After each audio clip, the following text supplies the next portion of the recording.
but my y values don't. This one goes up by 2, and then 4, and then 6.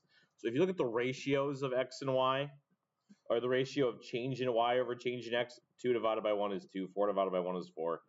Because that pattern,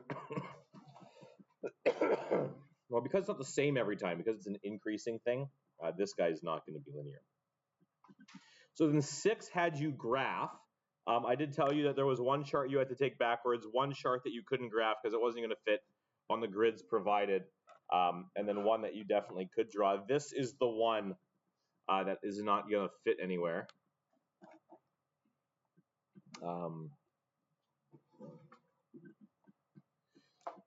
So let's graph 5a and 5d.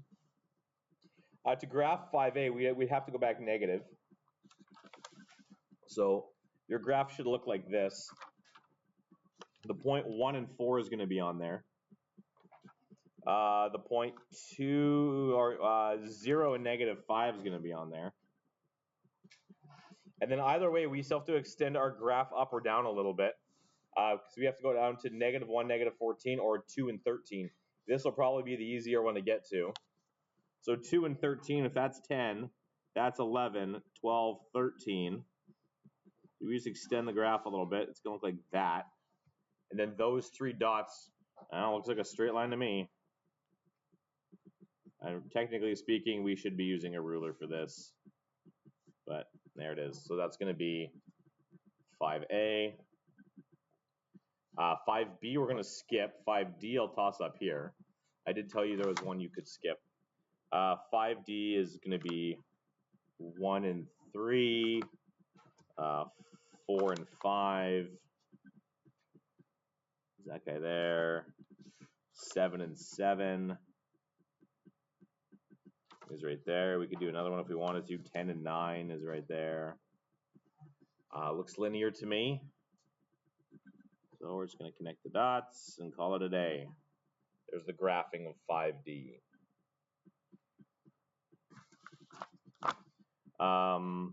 Copying and completing the tables. The equations were fairly straightforward. 2, 4, 6, 8. This one was going to be 3, 4, 5, 6. This one's going to be -4, -8, -12, -16. And then this gun's going to be 2, 3, 4, and 5. All you had to do was copy and complete the tables. And then I wanted you to do 9 and 10. 9 looks like this. Each table of values represents a linear relation. Copy and complete the table. Explain your reasoning. So this guy's going up by 3. So if we're told it's linear, the pattern needs to continue. So 17, 20, 23. B is going to go 7, 8, 9, 10, 11. Y is going to go 11, 7, 3, -1, -5. And then this one's going to go -10, -7, -4, -1, and 2. Just copying, or because we're told it's linear, the pattern's got to continue. So if this one's going up by 1, we go up 1, or to go backwards, you just do the opposite. This one's going up 3, this one's going down 4, this one's going down 3. Or, sorry, up 3. So that was that. For 10, it wanted you to create a table of values for each linear relation, then graph the linear relation. So let's flip I'll put them here on this page. The equation for this one, I'll put y equals 3x here. This one's going to be y equals x plus 3 here. This one's going to be y equals x minus 3. This one's going to be y equals 5 minus x. And so these ones wanted table. I'll do these first 4. They asked for tables of values.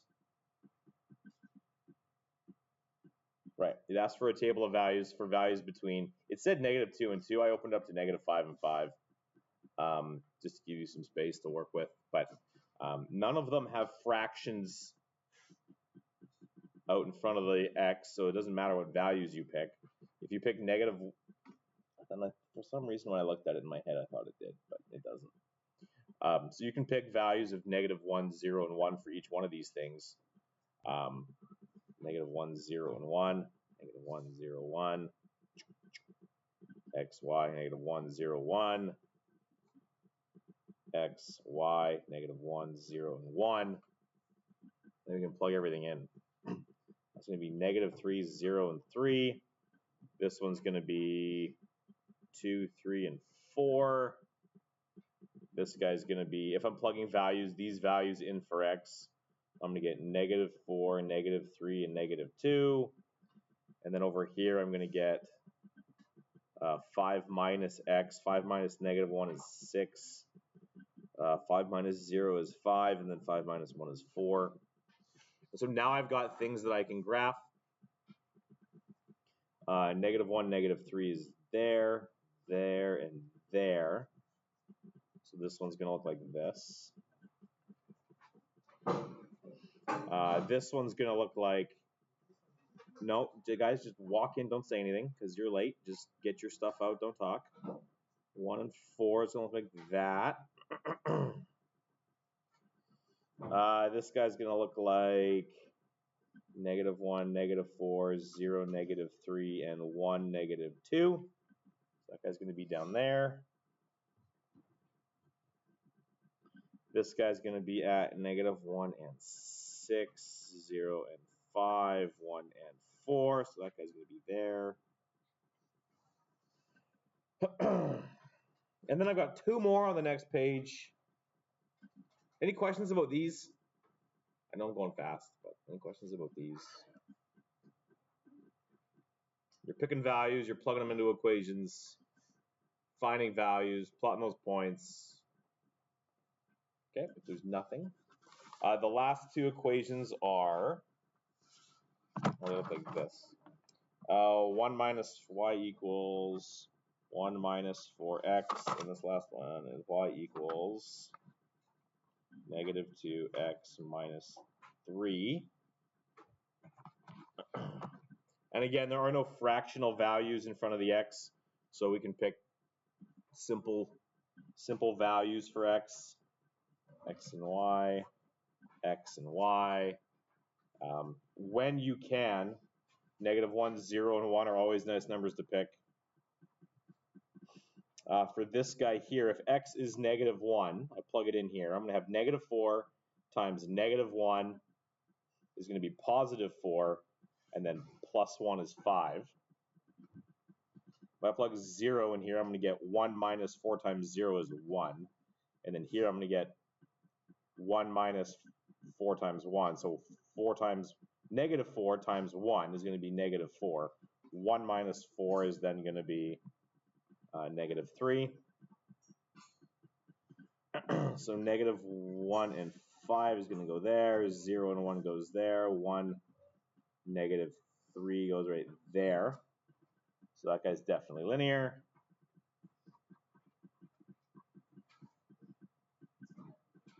And then the last one's going to look like this.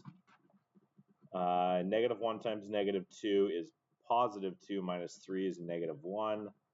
0 in here is going to be negative 2 times 0 is 0 minus 3 is negative 3. And then negative 2 times 1 is negative 2 minus 3 is negative 5. So we're going to have negative 1 is going to be there. 0, negative 3 is going to be there.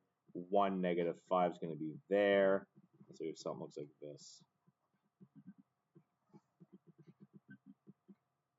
And that was the homework I gave you guys on Friday.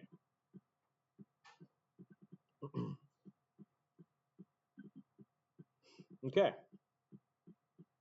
Cool. I know I flew through that. Comments, questions, concerns on any of that? Okay. Abdal, what is one small thing that someone could do for you to make your day just a little bit better? Just a good morning. Okay. Good morning. Abdul, same question.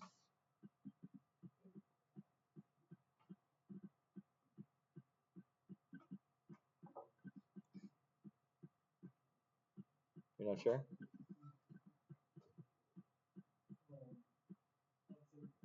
I think good morning. Samira, same question. Okay, well, a good morning to you as well then. No one else snuck in. I'm still missing Daria, Messiah, and German. Okay, cool. Then flip to lesson 3. Here we go. This is going to tie a bunch of the stuff that we did last chapter with this stuff that we've just started now doing this chapter. Here we go. So linear relations. We're going to look at starting to make equations for these linear relations. I'll do a couple examples and I'll leave you to play with it. So a variable that relies on another variable to determine its value is called a dependent variable and is graphed on the y-axis. And I'll show you what I mean here. So a variable that relies on another variable to determine its value is called a dependent variable, and it is graphed on the x-axis. A variable that does not rely on another variable to determine its value is called the independent variable and is graphed on the x-axis. A way that you can think about whether or not a variable is independent or dependent is, and it doesn't work 100% of the time, but a way that often works, especially if you've never done this before, for you to work out which one's which, is for you to think about which variable you are allowed to choose. So the independent variable often is going to be the value you are allowed to change.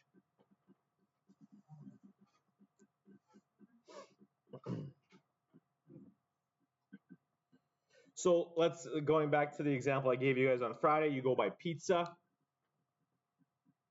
Oftentimes when you go, if you're hungry and you're at the mall or whatever, you don't necessarily choose, okay, well, today I'm going to have $15 in my wallet. Like, you show up with whatever money you have and you choose the amount of pieces that you're going to order, and then they tell you what you have to pay them. You don't walk up to Fresh Slice and say, I'm going to give you $8, give me all the pizza I can get. Usually you walk up to a pizza place and say, I'm going to take those 2 slices, and they say, okay, well, now you owe me $1,000 or whatever it is they owe you. You owe them for the slices of pizza. So in this case, and usually when you're shopping, for example, the amount of objects you purchase is the thing you can change, and then the price is dependent. The amount you have to pay them is depending on the things you want to walk out of the store with. Other examples are things like, well, if your relationship involves distance and time, this one's kind of counterintuitive because sometimes students, this is one of the ones that's a little bit opposite, where you say, oh, well, I get to choose how far I'm going to go, and then how far I'm going to go is going to determine how long it's going to take me. But usually when we look at things like this in math or in science, we always say that distance traveled, how far you go, is a function of, or I don't like that word here because we're not talking about functions yet, is depending on your time traveled. So you can say, yeah, I'm going to go to Vancouver. Because I'm going to go to Vancouver, it's going to take me an hour to get there. But as you're traveling there, the distance you've covered is dependent on how long you've been making that journey. And so sometimes we have to think about it backwards to the way we're used to thinking about it. It's not about where you want to get to, it's about how far you've gone depending on how long you've been driving for, if that makes sense. Distance is the dependent variable, time is the independent variable. Time,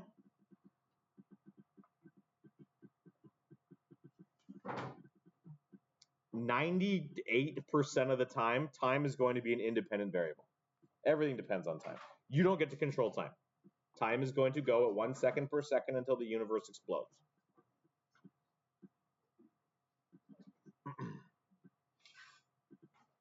So I'll do a couple examples of this and then I'll let you play with it. So let's say you're looking to hold a carnival.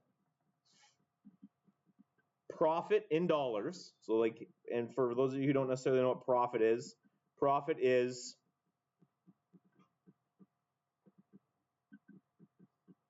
money made minus expenses. Profit is all the money you gained after you've taken away what you've spent to put the party on. So the profit in dollars is 5 times the number of students who attend minus $100 for the price of food. So we're going to write an equation, we're going to create a table of values, and we're going to graph the thing. So we want to write an equation that relates the profit to the number of people who attended. So this is similar to what we were doing last chapter in our equations unit. We want to know what the profit is. What's a variable we could use for profit? P. P makes a lot of sense. So P, the profit, is, that word is means we're going to throw down what symbol? Equals. Profit is going to be equal to, and it says 5 times the number of students. Do we know how many students showed up? No. So let's give that a variable too. What do you want to call the variable for the people who attended or the students who attended? S makes a lot of sense. You got to be careful with S because if I'm writing quick, my S's look like 5s. I generally try to avoid S, but if you want S, let's use S. Especially since we're going to have 5 times S, that's going to be awful. 5 times the number of students who attend. So 5 times S. I'll try and draw my S's a little slanty. Minus $100 for the price of food. So minus $100. That's our equation. We spent a bunch of time last chapter writing down stuff like that. And now then this is going to become the relation. Which of these is the independent variable and which one's the dependent variable? Do you get to choose how much, well, sorry, let's say it this way. No, I'll ask it the way I asked it. Which one depends on which? Does the profit depend on who shows up, or does who show up depend on the profit you have? The profit depends on who shows up. So this guy here is your dependent variable. Is it ent? It's ENT.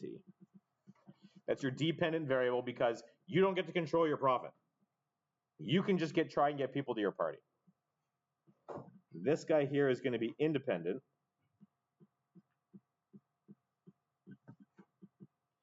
The independent variable is always going to be in the X position in our table of values and on our graph, and our dependent variable is always in the Y position.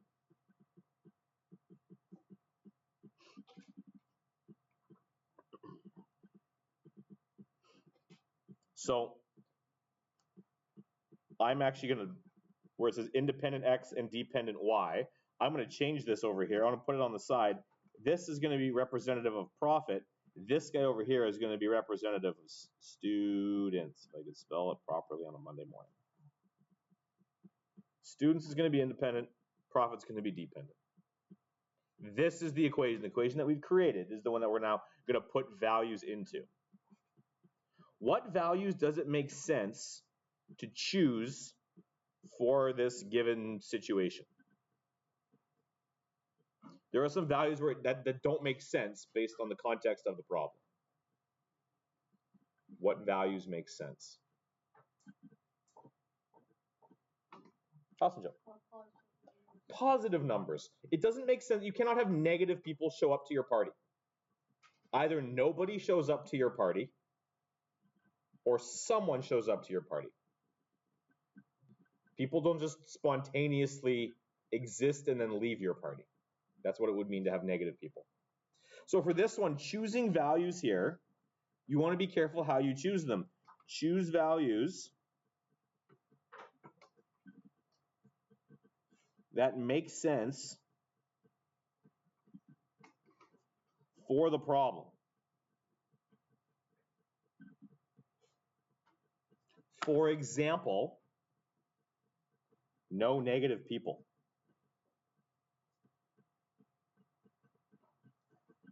The least number of people you could have at your party is 0.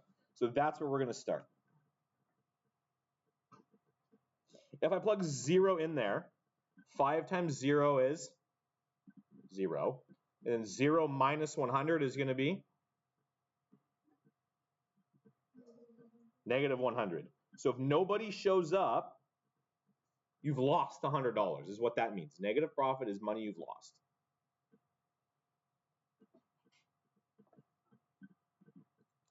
So now looking at what's going on here, there are other values that make sense to, well, what other values, I'll say it this way, what other values make sense to put into that equation? 5, okay? If I put a 5 in here, 5 times 5 is, and then 25 minus 100 is negative 75. 5 people show up, you're still losing money. Awesome, Joe. You need at least 20 people. So that could make sense for a value to plug in here. If I plug 20 into, if 20 people show up, 5 times 20 is 100, and then 100 minus 100 is 0. When I was teaching leadership, this was what we aimed for every time. We just wanted as many people to show up as would make us break even. And then we were happy. And anything beyond that was bonus. So at this stage here, if 20 people show up, you have no profit, but you haven't lost any money. So we could pick this, but we're gonna pick one more value here, just to give us a little bit more to graph. What's another larger value we could use here? Sorry, who said that? 30? 40, sure, let's do 40. If I plug 40 in there, 5 times 40 is, or 5 times 4 is 20, so 5 times 40, see Alex, is 200. 200 minus 100 is 100. So yeah, Lucas is right, plugging 40 in there's a great number to pick. 40 people show up, you made $100. Congratulations. So the minimum number of points we needed was 3. Just to give us a little bit more context to the problem, I wanted one more. We had 4 points here now. And now we're gonna graph this thing. There is no grid. Sorry, there are no axes on this grid. And so now we're gonna look at how do you choose how to fill in the grid. Here we go. Instructions for picking axes. We've got values. Here are some tips.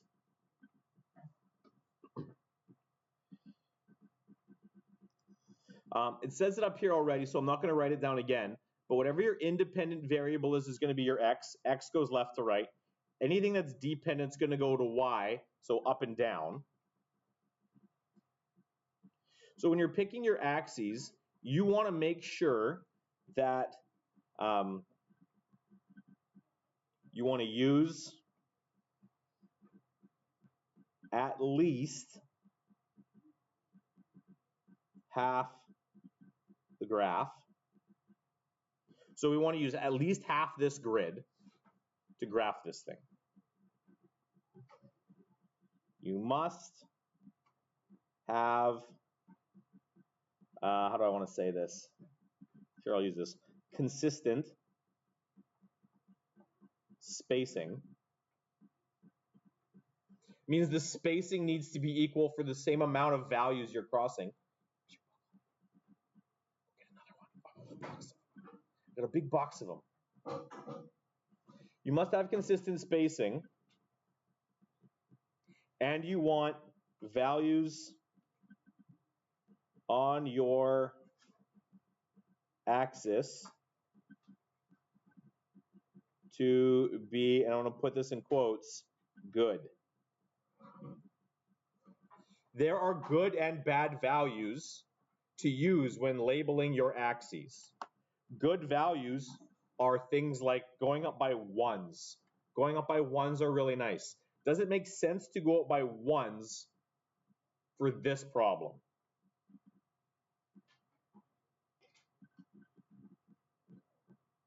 Does it make sense to go up by ones? If I'm going from negative 100 to 100, do I have a graph that's 200 spaces wide? No.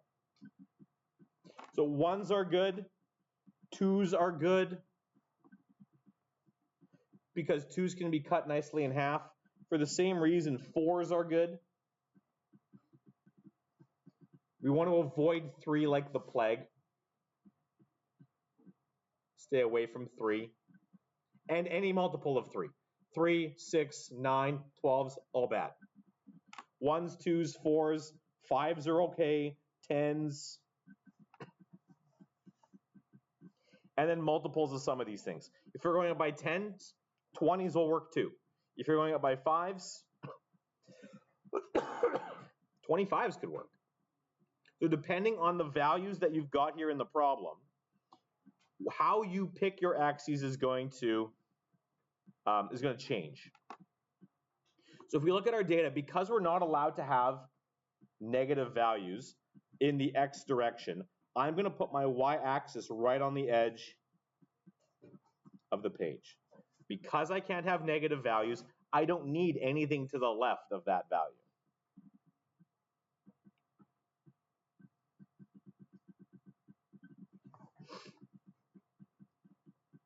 And if we looked at what we picked here, our lowest value is negative 100. Then we go to negative 75. Then we go to 0, and we go to 100. So we want to use as much of the spacing as we can. We want to use at least half of it. And so somewhere down here, because negatives are at the bottom, we're going to have negative 100 hanging out here. And then we want to move up from that point. So if I look at what I have here, I've got 1, 2, 3, 4, 5, 6, 7, 8, 10, 11, 12, 13 spots or 13 lines I can use to label values. So what number would it make sense to go up by, do you think? I have 200 I need to spread. Well, if I start down here, let's start right here at negative 100. If I go up by 10s, it's going to be negative 90, negative 80, negative 70, negative 60. I'm not going to make it all the way. So even jumping up here by 10s isn't going to be enough.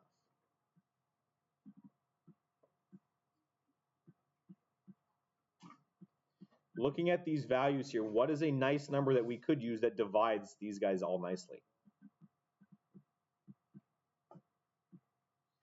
Sorry, Lucas, did you have an idea? 25. 25 makes a lot of sense. If I go up by 25, this is going to be negative 100, negative 75, negative 50, negative 25, 0, 25, 50, 75, 100. That would use more than half. That's a great value to pick. So let's put that in there.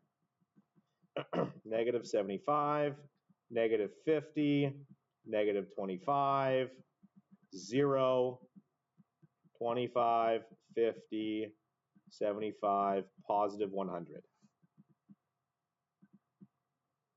Going up by 25s, given our data, makes a lot of sense.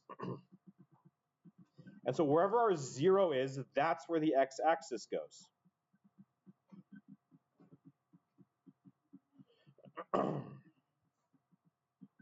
And instead of labeling them x and y, I'm going to label them using our information, like what we called them. This guy here is our student's axis. This guy here is our profit axis. Instead of using x and y, I'm going to actually label it with the data that we've got.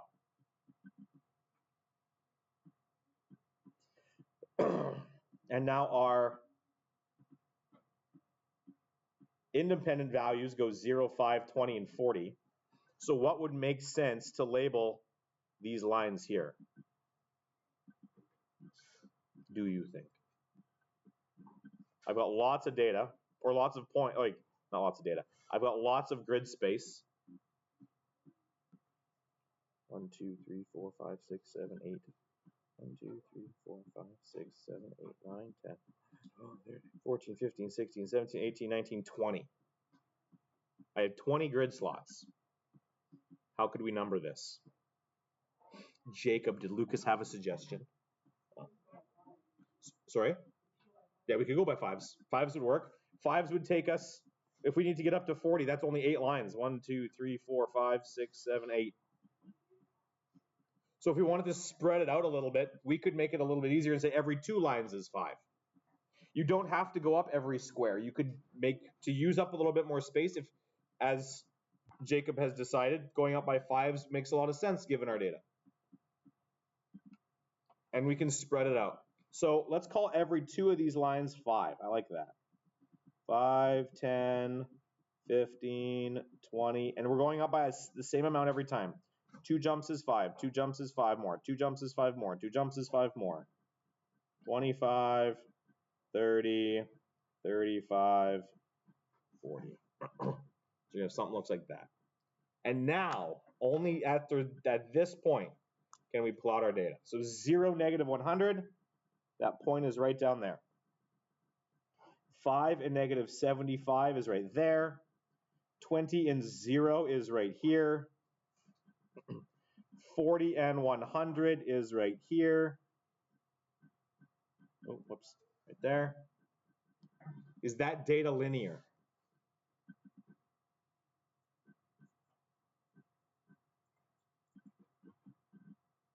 Zara's thumbs up, yes. Looks like if I wanted to, could I draw a straight line through there? Yes, yes I could. Now, the last question is this. Am I allowed to connect those dots? Can I have any fraction of people I want show up? Lucas is shaking his head vigorously. Why not, Lucas? Because it could what? Because it could get full? Oh, so you're saying that there's a maximum number of people I could have at the party? Possible. There's a better reason why I'm not allowed to connect those dots. We think back to the very first day when we were talking about discreteness and continuousness. I said you're not allowed to connect the dots, or if you connect the dots, it means you can have any fraction show up. Can you have fractional people show up? No. The little person is not half of a person, it's a whole person. The amputee is not a fractional person, it's a whole person. These are always the examples people use. Yeah, but what about the guy with the leg who lost a leg? He's 3/4 of a person. No, he's not. I got a buddy with a fake leg. I assure you he counts as one whole human being.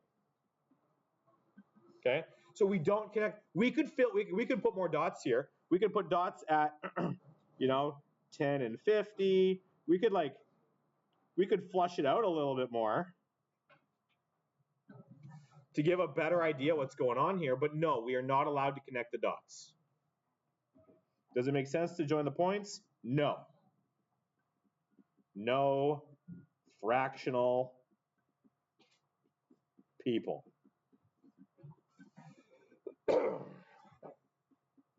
And now we're done. From beginning to end, that's the whole problem. Questions, comments, concerns about any of it?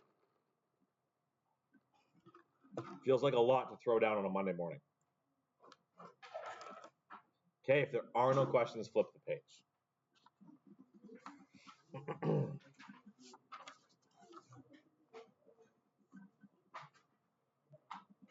I want you guys to try example number 2. It looks very similar. This group of youth is holding a dance. The profit is 3 times the number of students who attend, minus $150 for the price of the music. Write an equation, create a table of values, which variables, independent and dependent, graph, and then, there's a question at the end there. How many students have to attend to make a profit? I want you guys to try this one. It's very, very similar to the one we just did. We'll walk around and I will create the equation, go through it step by step like we just did.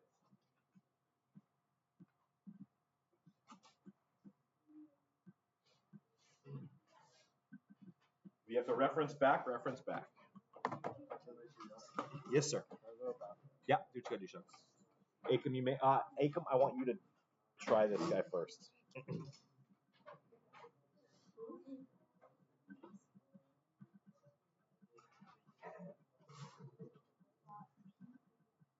is going to be students,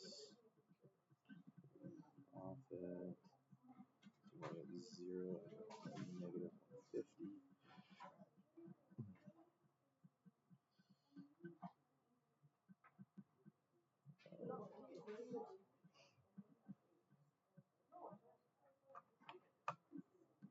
So we have a 50, 0.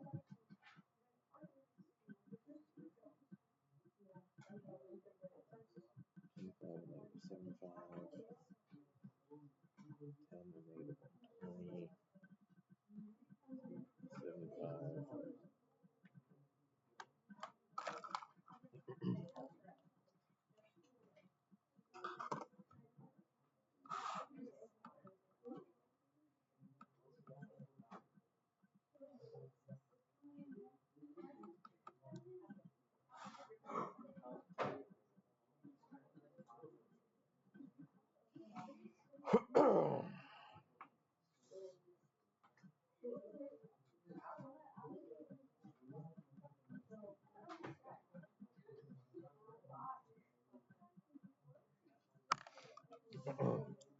Jacob, try this problem. You can do it while you're conversing. I don't mind. Just do it together. Yes. Who said I need help? Okay, give me one second. I'm almost done, and then I'll come help you. I want to make sure I have an answer before I feed you guys to the wolves. So it's going to be 50, 125, 50, 0,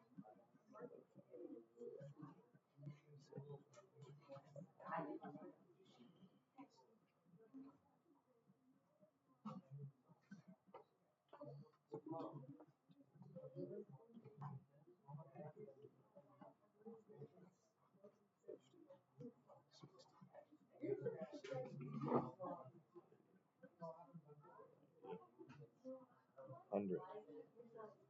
So we're going to be, this is profit, this is students, this is 0, 150, 10, let's go, 25, negative 75, 50 and 0, and then 75, 75.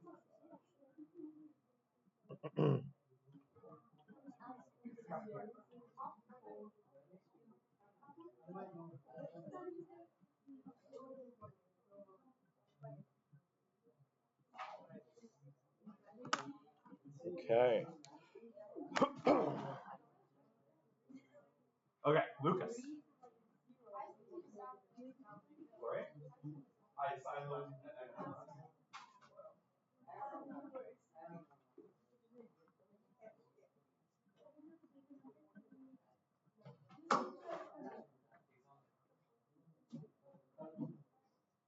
Put these values in the calculator.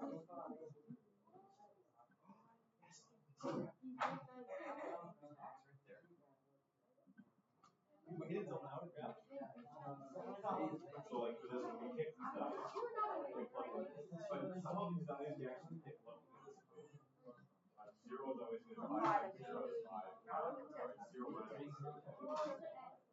Someone could 5 minus 5 is 25. 25 is awesome jokes. That's 120. Awesome jokes are like you get a lot of the values started. 5,000. Awesome joke. Pick that value.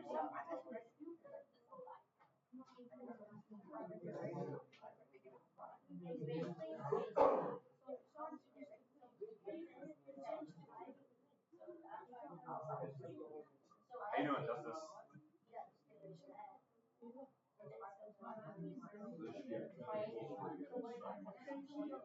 Profit is always equal to something.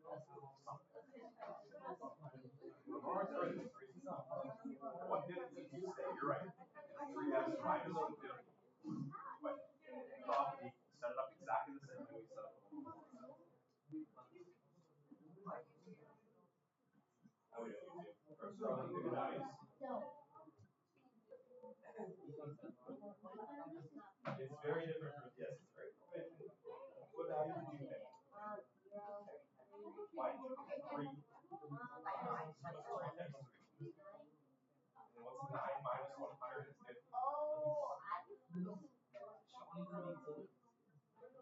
30. No, that's not your equation. It should be minus. And these two equations is equal to number of people for the cost, for the 3 times the number of people minus 150. So yeah, that would be 5 people show up, yes. Negative 135. Yes. So you're going to want to hit some positive values. So you're going to need to make this number's going to get equal. Go there, go. Look what's happening here. This is a 150. You're going up by 3s. There is a number in there. And groups, there's a group of numbers in there that will make your life a lot easier. So I'll give you some hints. If you've got something, your expression is, if you have like minus 100 in there. So if you have like 2x minus 100. In my head, I would say, I want to pick values. This is 100. I want to pick values that are going to make this thing end in 0. So I would take like multiples of 10. So I put 10 in here. 2 times 10 is 20 minus 100 is negative 8.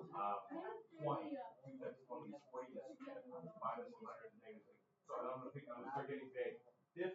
2 times 50 is 100 minus 1. So I'm looking already at what the equation is going to do based on the values that I picked. 150 is a bit of a bummer here. The hint here is that 50 is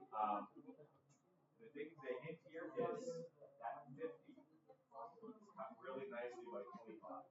150 is also so go by 25.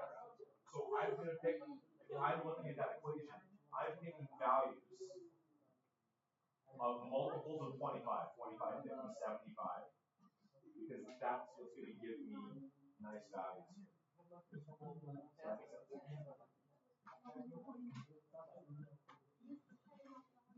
Well, I'll phone away. You can send it. Okay, you wrote down the equation. That's good. Now there's more. What values did you choose? That works.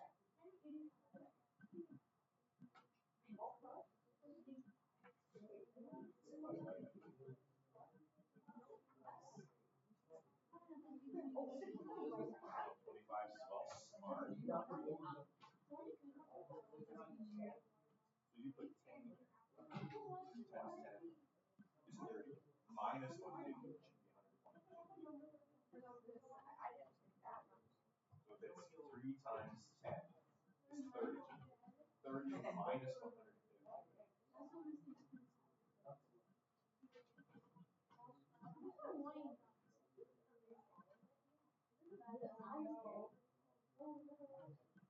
We look at 0 here. 0 minus 150 is going to be negative 150. That minus sign matters. There's nothing to erase.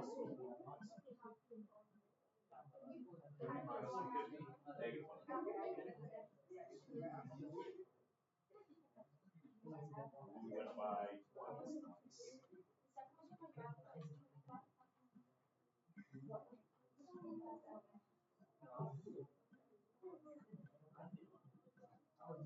Yeah.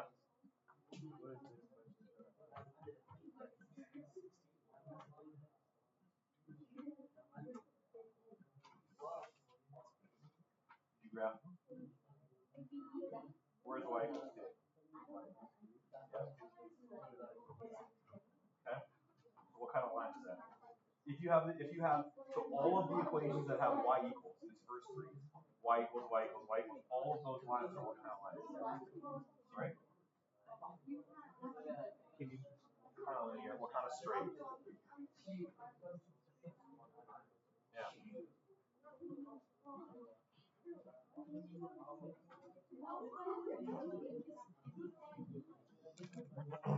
May I write on your notes? Y equals 2, you have right here. Y equals -8, y equals -7, right here.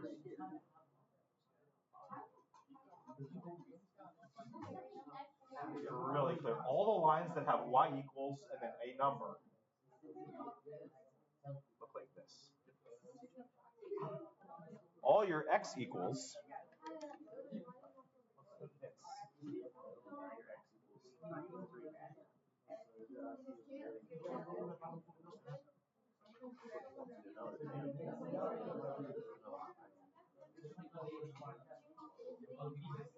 So anything that has y equals a number, horizontal line, left, right. Yep. Anything that's x equals, vertical. If it has an x and a y in it, like the ones that we're doing right now, it's going to be off at an angle. That's what it's trying to get you to know. Okay, let's take a look at your guys' problems. Okay, so here's what I did. And a few people I talked to, this is what, all of you had the equation. Great, love it. Profit is equal to 3 times the number of students minus 150. Now for me, I picked values. I looked at this negative 150 here, and I wanted to pick, I picked 10 to start. I picked 10 to start, and I kind of saw where things were going here. I put 0, 10, I picked 25, just to get an idea of where things were going here. And then I looked at this and said, okay, well, I've got 150. There is always, based on the numbers you have in your equation, there are always kind of numerical clues as to what kind of values will work well. When I saw this 150, I know that 25 is like 25 times 6 is going to give me 150. Like there's a nice multiple there for 150. 150 goes really well with 25s. So I chose to go up by 25. Some of you guys chose to go up by 20s, I think I saw. Also a great number. 20s will march your way up here nicely too. When you're plugging things into your equation, you need to be really careful and deliberate about how these things go. So plugging these things in, some of you ask me, like, where did these values come from? Well, I'm just picking the values that I picked. I'm just plugging back into the equation. So for this first one here, if I put 10 in there, I'm going to get 3, put 10 in the brackets, minus 150. 3 times 10 is 30, minus 150. 30 minus 150 is negative 120. So these are the values that I plugged into my equation, and these are the values that spit out. Does anyone want me to redo this table using your values? Does anyone want to say, what would it look like if you went up by something different? Hands up if you went up by 20s. Okay, enough of you. So if I went up by 20s, here's what our table would look like. That's X, that's Y. I would have started with 0, 20, 40, 60, 80. And then my table would have gone negative 150. 3 times 20 is 60. 60 minus 150 should be negative 90.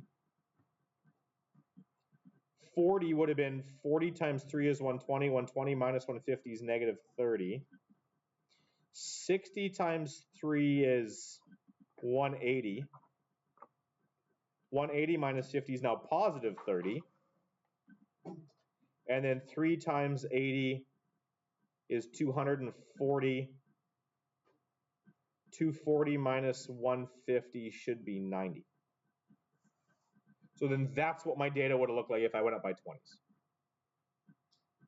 The graphing's going to look a little bit different here. Because I went up by 25s, my scale went up by 25s. If your scale went up by 20s, sorry, if your values you picked went up by 20s, then over here, you may have gone up by 20. And that's totally okay. Your scale is allowed to look different than my scale.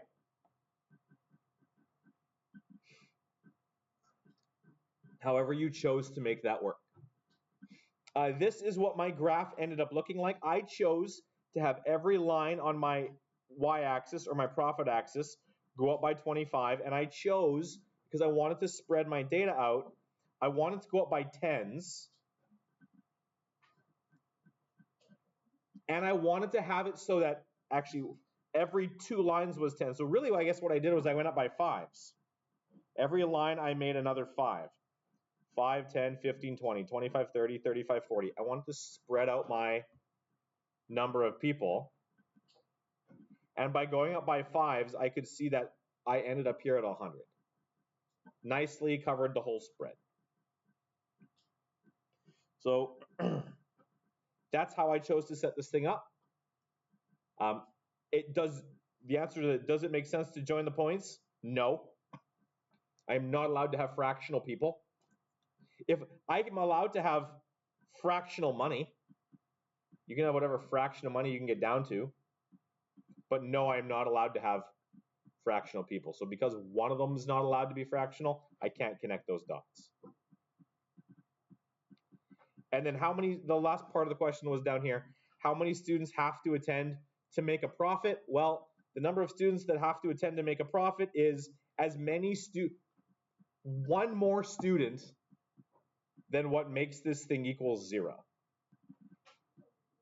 So 51 or more. Or I could say at least 51 students. Anything more than that, and now you're making money. Not a lot necessarily, but you're making money. That right there is the point. Okay. Questions about anything? Okay, I don't know who's watching TV. Put the phone away. But I'm hearing sound coming from somewhere. You sure it's not you, Acom? Wherever it's coming from, put it away. Is there a soccer game I'm not aware of? Probably. There's thousands of soccer games all the time. Okay, last one. Someone named Sandeep is running at an average speed of 10 kilometers per hour. I'm not going to do all of this, but I'm going to do part of it. Actually, I'll go through it quickly. Let's do it that way. We want to write an equation that relates the distance that Sandeep has traveled and the number of hours that she's been running for, and we want to create a table of values. Now, I told you guys right at the beginning, time is always an independent, like 98% of the time, time is going to be an independent variable. So we want distance to be equal to something times time. How do we figure this out? Well, distance is going to be equal to how fast you're going times the amount of time that you've been traveling for. So this is our equation. This one's really straightforward. Distance is always equal to speed times the amount of time that you've been going for, and we're given a value for speed. So now I can plug in values here. Am I allowed to have negative time? No. So of note, no negative time.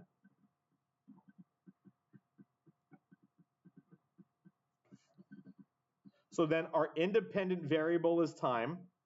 Our dependent variable is distance. For a runner here, what kinds of times make sense? Well, 0 seems like a good one. If no time has passed, how far has she run?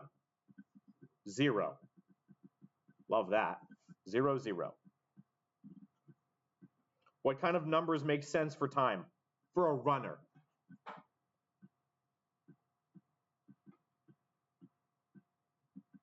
Sorry? Well, did you say 15? 60 minutes. Because, you bring up something very valid. I love it. Because this is in kilometers per hour, these times must be in hours. So because of that, time needs to be in hours. So if you want 60 minutes is how many hours? 1 hour. So I'm actually going to skip a line and go there. 1 hour. After an hour, she's run 10K, because 10 times 1 is 10.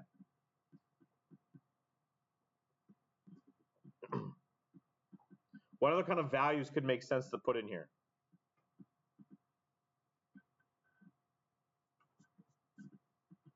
Maybe half an hour? A fractional amount of time could work. Half an hour. After half an hour, how far has she run? What is 0.5 times 10? Or half of 10? It's 5. So then let's go up by 0.5s. 1.5 times 10, 15. Another half an hour is 2. 2 times 10 is 20. So because I've got a runner, clocking in at every half hour is probably not a bad way to do it. We could have made it even smaller. We could have gone up by quarter hours, every 15 minutes. So now let's create the graph. I'll do this quick. Because we're not allowed to have negative time and no negative distance, I'm going to put this thing so that they meet in that bottom corner. There's no negative time. There's no negative distance.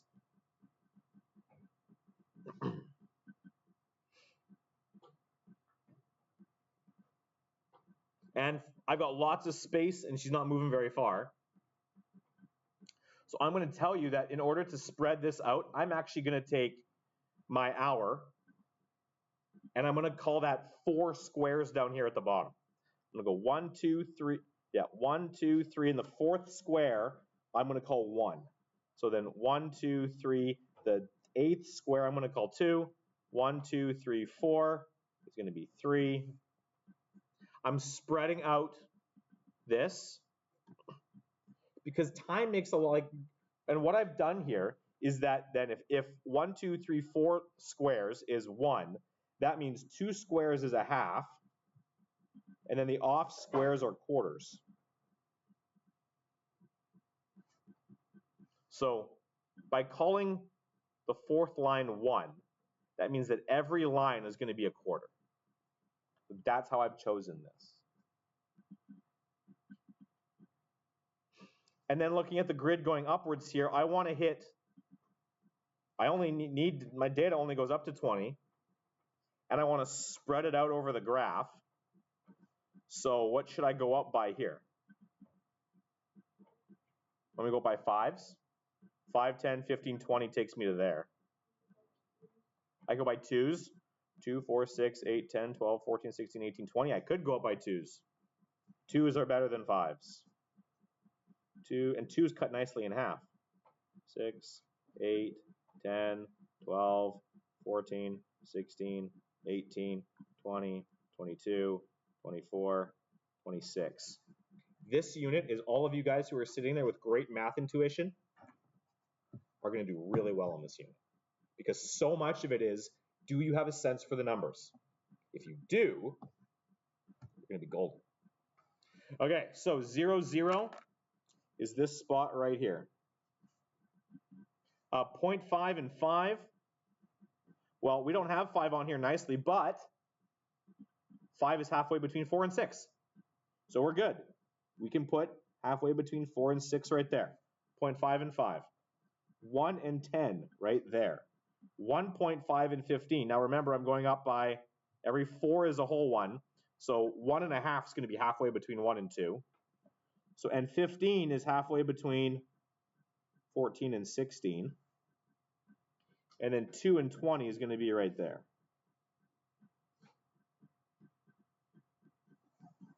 Am I allowed to connect these dots? You betcha. I can have any fractional time, any fractional distance. Let's connect these dots.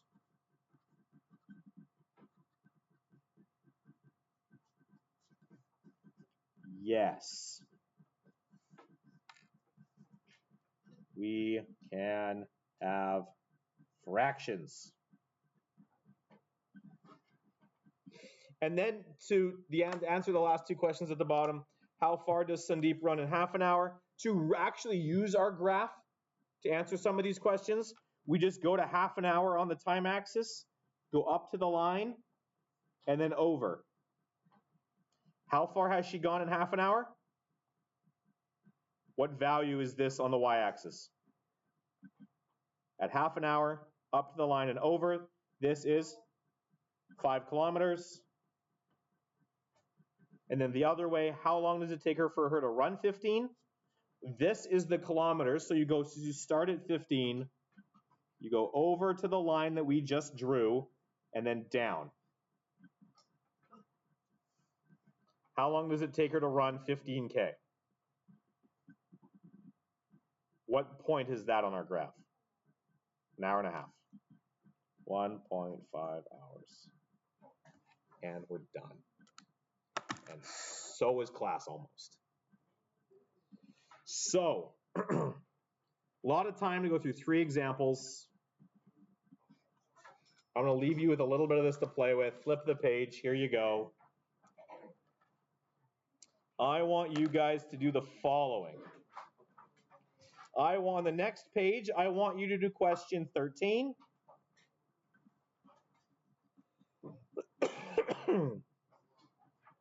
I want you to do question number,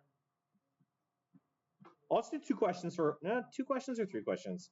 You're going to do 13, you're going to do 15.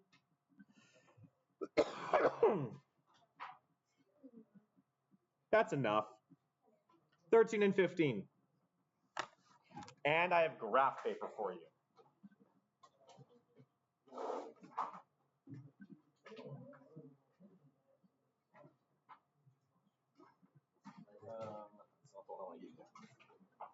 Where's the graph paper I want to give you?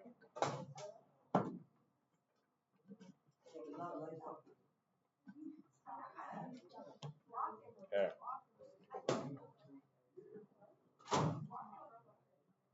Okay, here you guys go. I've got graph paper for you all. Put both of these graphs on one paper. 4, 5, 6. So cut the grid in half and you'll be fine.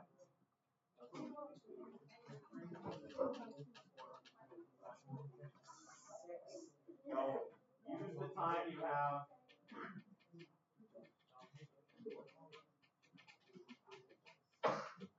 So, I know you don't have a lot of time.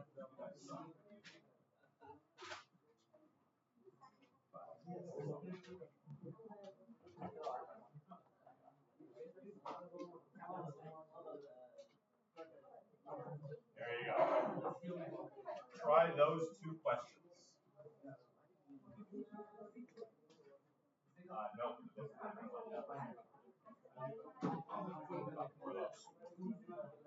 Okay.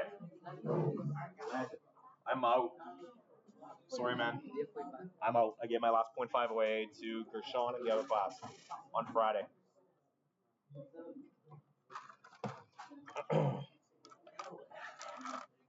Okay.